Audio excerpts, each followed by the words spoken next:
About one who passes the wisdom, the one who receives it from him, can he receive it from several people?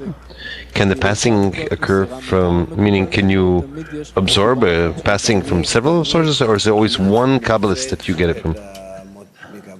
The branch always is fed, is nourished from the root. No, it can't be. You're talking about our world. If a person's learning in a few different places, in our world, it's clear that if someone's learning, then he's learning from all kinds of people. But it depends what he learns from all these different people. Engineering, mechanics, medicine, doesn't matter what. You can learn from a few people. Spirituality can only be learned from one person? Yes, doesn't matter who from, but only from one person. Why does it work that way? Because each one has a different root. Each teacher has a different root. And you get through him from the Creator. And if you go to a few of these sources, then it's a confusion that you won't be able to correct for a very long time. You'll have to go through entire incarnations in order to clean up from that. Yes. So why, for example, do we not? We learn only from you, and you learned only from Rabash and only from his writings. We also go to Baal HaSulam, we go to the Zohar, we go to many different writings. Not necessarily what's our root. No. You don't get anything from anywhere, but only through me. You won't be able to understand a thing. If you would read in all these books, you wouldn't understand anything. It seems to you that you're getting from the book, but you're not getting from the book. You can't. Bring someone who's wise, whoever you want, put him by the books. Why are we always so, insisting that people come to congresses, to morning lessons, even virtual at least? Why? Each one has a book, right? You have an archive. With the internet, go ahead. Sit from morning till night and read, but nothing will help. Nope. If you read only from the books, that is, from the archive. If you start listening to lessons, that's something else. Yes. So why don't we invest just in hearing you? No. I'm this point of connection, this transition. I'm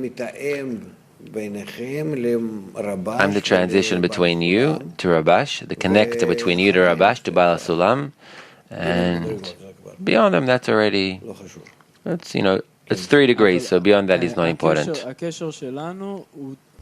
But our connection, our branch is connected to your root. Whether you like it or not, you are receiving from me.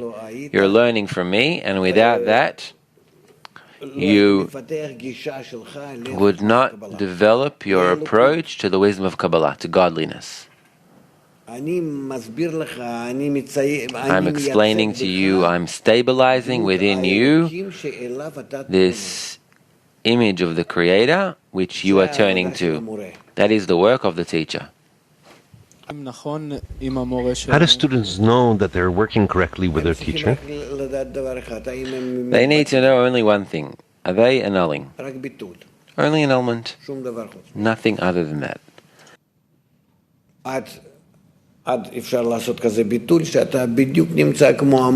You can annul to such an extent that you're exactly like the teacher, that you become like the teacher. Yes? And the connection depends on the teacher or on the students? On the student. On the student. The teacher gives the student without any relation to the student's attitude towards him, but it will be revealed within the student. It could be in many incarnations, meaning it can take a long time. How much time? Let's say 150 years. Yes. Is it an eternal connection? Yes, that's how the system is built. It doesn't depend on us. In such a way, we were tied in the system of Adam before the shattering. Yes. So towards the students, the teacher is something permanent that they need to adapt themselves towards him somehow? To adapt is only to annul. To make this condition, so the ego, the pride, and all these egoistic qualities, just make sure they don't disturb, they don't become as a barrier. But the teacher has to work on the student because he sees that these students are tied to him. And according to this system of the tree of life, of the cascading of the souls, he must take care of them. So even if the student isn't making enough efforts to be connected, to feed off the teacher still does his work. And he gives the student what the student should have gotten from him. So it might be revealed later on, maybe in 50, 70, 80 years. Yes? Why does annulment build the connection between the student and the teacher? That is the work of the student. It has to be that way. Annulment is the minimal connection that there can be from the lower to the upper, like we learn, cancelling his ego.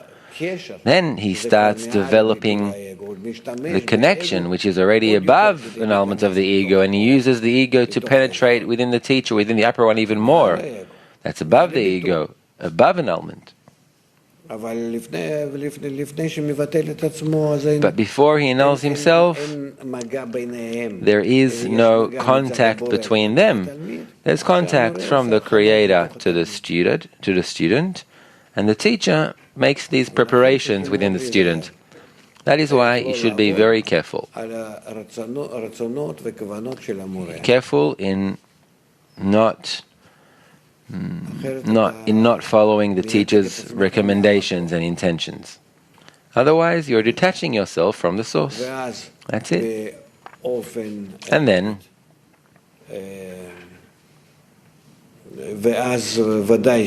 of course, it'll need to be corrected, and it's possible that in this incarnation you won't be able to finish it. Is there a way to identify what the desires and intentions of the teacher are, what he expects of the students? He expects only one thing, to be able to give them more, to have an open pipeline. What else is there to expect? Nothing. And the student needs to erase his pride, his silliness like a little child. He has to always determine what is important. Put his nose down,